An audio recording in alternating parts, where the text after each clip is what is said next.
কৃষ্ণ স্মরণ, কোনো অবস্থাতে যেন না কৃষ্ণকে ভুলে যাই। আমরা যদি কোথাও যাই কৃষ্ণকে প্রণাম করে যাব, কোথাও থেকে যদি আসি কৃষ্ণকে প্রণাম করব। রাস্তায় যেতে যেতে ঝুট খেয়ে গেলেন, কার নাম উচ্চারণ হবে? ও মা গো, মা গো, বাবা গো, যাই গো, কত কিছু উচ্চারণ হবে। কিন্তু কারো যদি মনে হয় হরিবল হরিবল, হরে কৃষ্ণ, হরিবল, রাধে রাধে, যদি এই উচ্চারণটা হয় তখন মনে করবেন যে কৃষ্ণ স্মরণ হচ্ছে। আপনি বাড়িতে আছেন, কারো বিপদ হয়েছে, আপনি শুনেছেন, বাড়িতেই ভগবানকে স্মরণ করবেন, হরিবল, হরে কৃষ্ণ, হে প্রভু ওনাকে রক্ষা করুন। এটাই হচ্ছে আমাদের কর্তব্য। বলছে হাতে করি কাজ, মুখে করো না। মুখটা তো ব্যস্ত নাই, হাতে কাজ হতে পারে। তো সেই জন্য কৃষ্ণ স্মরণ করব। জীবনকে এমন ভাবে গড়ে তুলতে হবে যাতে আমরা কোনো অবস্থাতেই যেন শ্রী কৃষ্ণকে যেন না ভুলে যাই, এটা মনে রাখতে হবে।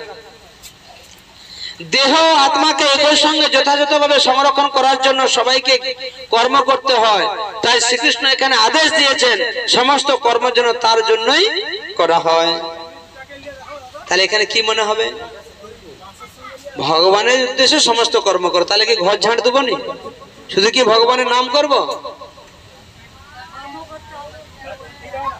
সমস্ত কর্ম করতে হবে, সবাইকে কিছু না কিছু কর্ম করতে হয়। বলছে সেই কর্ম যেন আমার উদ্দেশ্যে করো। ভগবানের উদ্দেশ্যে কিভাবে কর্ম করব? না কারোর বাড়িতে যদি এইরকমই আলেখ্য ভগবানকে সাজানো থাকে, আচ্ছা ভোগ লাগানো হচ্ছে না, পর্দা শুধু দিয়ে রাখছে, আমি তো খুঁজে পাইনি। হ্যাঁ লাগানো হয়েছে?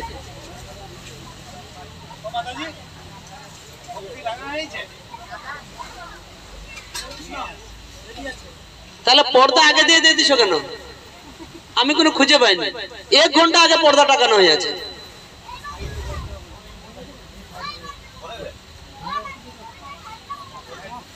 তো সেই জন্য ভগবানকে স্মরণ রাখার জন্য, ভগবানকে স্মরণ রাখার জন্য আমাদের কি করতে হবে? কর্ম করতে হবে। কি এই কর্মটা কি কর্ম করব?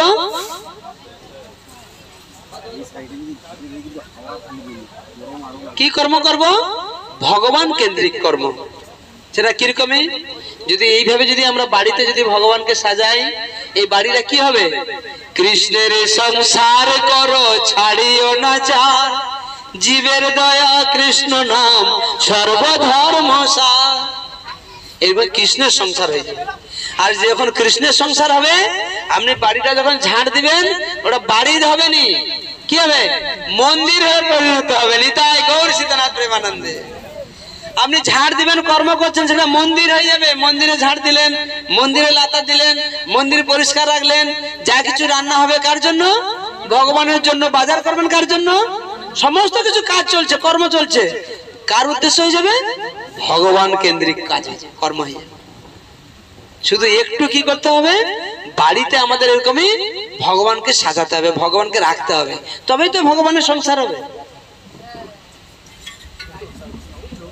কার কার বাড়িতে 33 কোটি দেবতা আছে? হাত তুলুন। কার কার বাড়িতে আছে? আছে? রাখার জায়গা পাইছেন?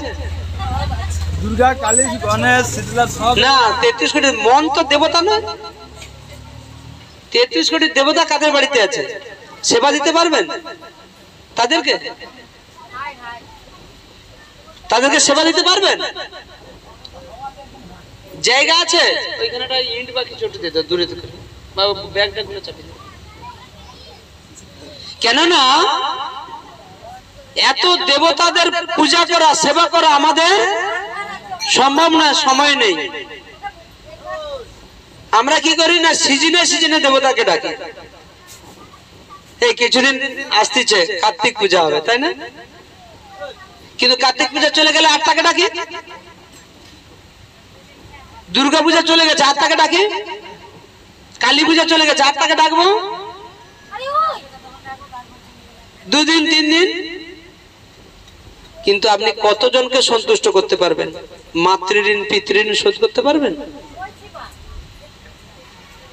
এই যে আলো পাচ্ছি, আমরা রাত্রে লাইট জ্বালাই, কারেন্টের বিল দিতে হয়, হ্যাঁ কি না?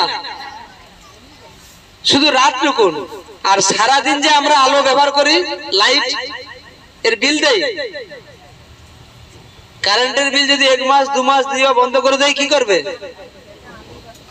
তারটা কেটে দিয়ে চলে যাবে অফিস থেকে এসে।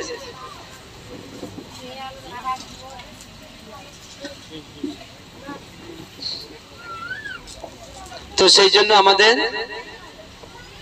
ভগবান বলছে সমস্ত দেবতাকে সন্তুষ্ট করা আমাদের শক্তি নেই। 5 জনকে সন্তুষ্ট করার শক্তি আছে আমাদের, সন্তুষ্ট করা। কে কে 5 জন? পিতা মাতা, স্বামী স্ত্রী, বাচ্চা। এদেরকে সন্তুষ্ট করতে পারবো?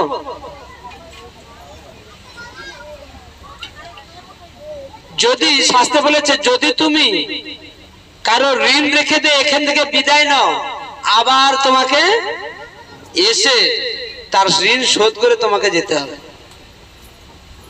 যদি আমার কারো ঋণ বাকি থেকে যায়, আবার আমাকে এই জন্মে আসতে হবে, পরের জন্মে। কি হয়ে আসবো জানি? জানি কি হয়ে আসবো? কুকুর বলে না, কুকুর হয়েও তোমার ঋণ শোধ করে দিয়ে যাবো। কুকুর হয়েও তার জীবন, তার তোমার ঋণ শোধ করতে যাবো।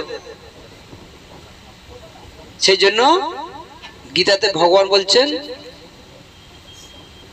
যদি কারো আমাকে আহ্বান করো, আমাকে ডাকো। এখানে বলেছে কি, যা হোম করো, যা তপস্যা করো, যা তপস্যা করো আমার উদ্দেশ্য করো। কেন? আমার জন্য তপস্যা করলে সবাই সন্তুষ্ট হবে।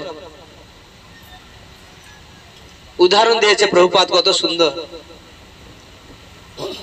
গাছের জলটা আমরা কোথায় দেই? গাছের জলটা কোথায় দেই? যদি আমরা স্প্রে নিয়ে পাতায় দেই, ডালে দেই, হবে? গাছের গোড়ায় জল দিলাম নেই, কিন্তু পাতায় জল দিলাম, গাছ বেঁচে থাকবে? জলটা কোথায় দিতে হবে? পাতায় দিবার দরকার নেই, যদি গোড়ায় জলটা দিয়ে দেই, অটোমেটিক সবাই পাতা, ফল, ফুল, শাখা প্রশাখা সবাই পেয়ে যাবে। আমরা খাদ্য কোথায় দেই? উদরে। উদরে যদি খাবার দেই, হাত পা চোখ মুখ নাক সব সবল থাকবে। ভগবানকে মূল, মূল মানে শিকড়। ভগবান হচ্ছে মূল। এই ভগবানের কে আরাধনা করা মানে, তাকে ডাকা মানে, তার প্রার্থনা করা মানে সমস্ত দেব দেবতা থেকে শুরু করে ঋষি মুনি, পিতৃঋণ মাতৃঋণ দেবতার ঋণ সবাই সন্তুষ্ট হবে।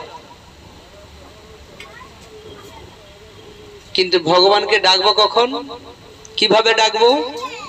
কলিযুগে